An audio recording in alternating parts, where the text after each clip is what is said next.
In the bustling heart of Chicago, during a chilly December afternoon, 8-year-old Mia Thompson stood outside the gleaming windows of Harrington's Toy Emporium, her mittened hands pressed against the cold glass, leaving foggy prints as she stared longingly at the displays inside.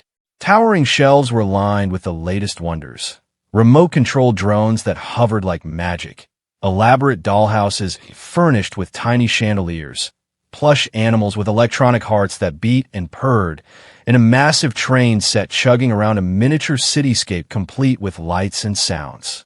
In the center stood a life-sized robotic puppy, its fur soft and realistic, eyes blinking with LED lights, barking playfully on loop to entice passersby. It was Mia's birthday today, her 8th, but there would be no new toy, no trip inside that magical store. Her mother, Elena, stood beside her, bundled in a threadbare coat that had seen better days. Elena worked 2 jobs, mornings cleaning offices downtown and evenings waitressing at a small diner. Since Mia's father had passed away 2 years ago from sudden illness, leaving behind medical bills that swallowed their savings, life had become a constant juggle of necessities. Rent, utilities, groceries, they came first. Toys were a luxury they couldn't afford. "I know, baby," Elena whispered, kneeling down to Mia's level. Her voice was tired, laced with guilt. "I am sorry. Maybe next year, when things are better." Mia nodded bravely, her dark curls bouncing under her knit hat. "It's okay, Mommy. I understand. We need to fix the heater first." But her lower lip trembled, and she took one last lingering look at the robotic puppy before turning away. Neither noticed the man who had paused on the sidewalk, watching the scene unfold. Alexander Hale was 38, a self-made billionaire in the world of renewable energy. He'd founded Hale Energy Solutions a decade ago, pioneering affordable solar panels that powered homes across the country. Magazines called him a visionary. Boardrooms feared his sharp negotiating skills. He lived in a sprawling penthouse overlooking Lake Michigan, drove electric cars of his own design, and attended galas where donations were made in the millions.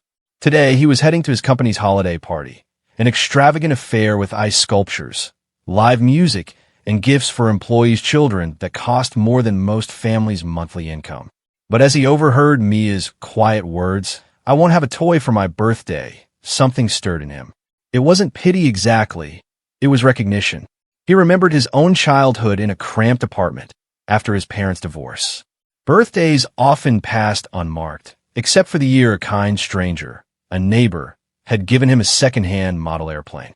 It wasn't much, but it had sparked his dream of building things that could change the world. Alexander watched as mother and daughter walked away, hand in hand, Mia glancing back one final time. Without hesitation, he stepped into the store. The manager recognized him immediately. Alexander Hale was a frequent donor to local charities and a name in the news. "Mr. Hale, what can we help you with today?" "That one," Alexander said, pointing to the robotic puppy in the window display. "The top-of-the-line model. I need it now, fully charged, with all accessories. And wrap it beautifully. It's for a birthday." The manager's eyes widened. "Sir, that's our showcase piece.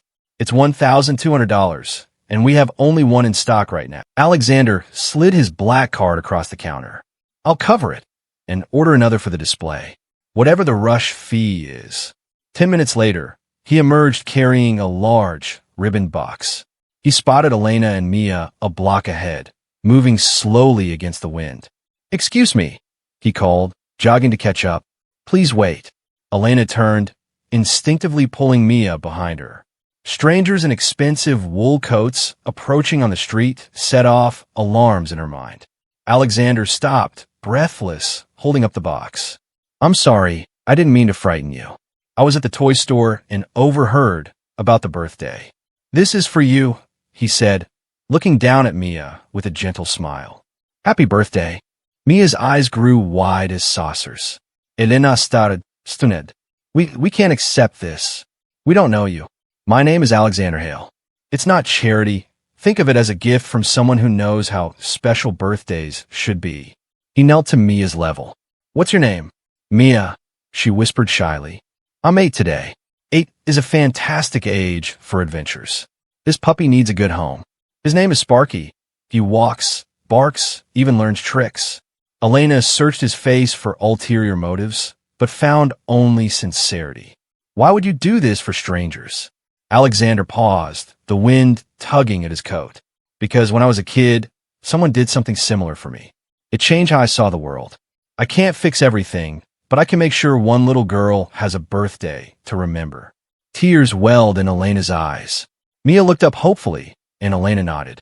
Thank you, truly. Alexander grinned. A toy this special needs a proper unveiling. Do you live nearby? I can drive you. My car's just there. I'd hate for the snow to ruin the wrapping.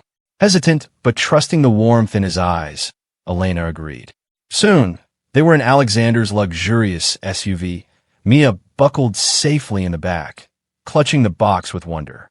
He drove carefully through the slushy streets, chatting lightly about Mia's school and favorite colors. Their apartment was in a modest building on the south side, small but warm and tidy. Posters of animals covered the walls, Mia's drawings, books from the library stacked on a shelf, a tiny Christmas tree with handmade ornaments. Alexander helped carry the box upstairs, setting it on the coffee table while Elena brewed tea. They unwrapped Sparky together. The robotic puppy came to life with a joyful bark, tail wagging furiously. Mia squealed, hugging it tightly as it nuzzled her hand. He's perfect. Thank you, Mr. Hale. Alexander laughed, showing her how to program tricks. They played for hours, Mia commanding Sparky to fetch, roll over, even dance.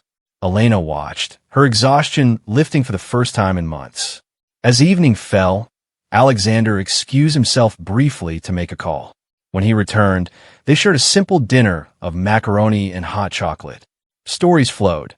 Mia talked about wanting to be a veterinarian, Elena about her dreams before hardship struck. When it was time to leave, Alexander shook Elena's hand. This has been the best part of my day. Thank you for letting me share it. You've given her magic, Elena said, voice breaking. She'll never forget this. Neither will I, he replied honestly.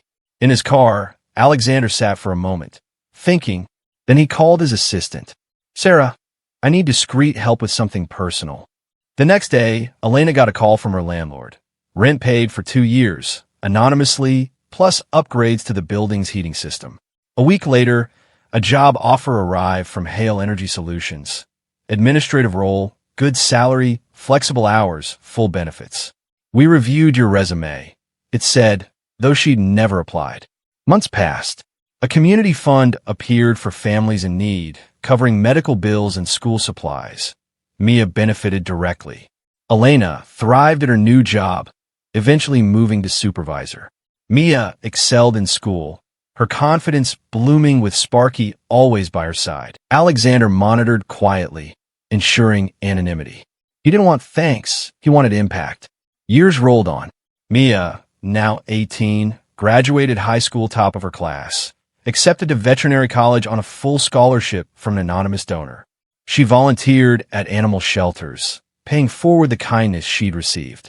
One spring day, as she left the shelter, a familiar car pulled up. Alexander stepped out, grayer now but smiling. Mia, do you remember me? The toy man, she exclaimed, hugging him. Mr. Hale, I've searched for you everywhere to say thank you. I stayed hidden. It wasn't for gratitude, but it changed everything. The job for Mom, the funds, the scholarship. It was you. He nodded. You both deserved a fair shot. Mia teared up. That toy. It wasn't just a puppy. It was hope. You saw us when no one else did. Alexander's eyes misted. You taught me that real power isn't in boardrooms. It's in moments like that afternoon. Over coffee with Elena, now a close friend, they reminisced. Mia's college years flew by.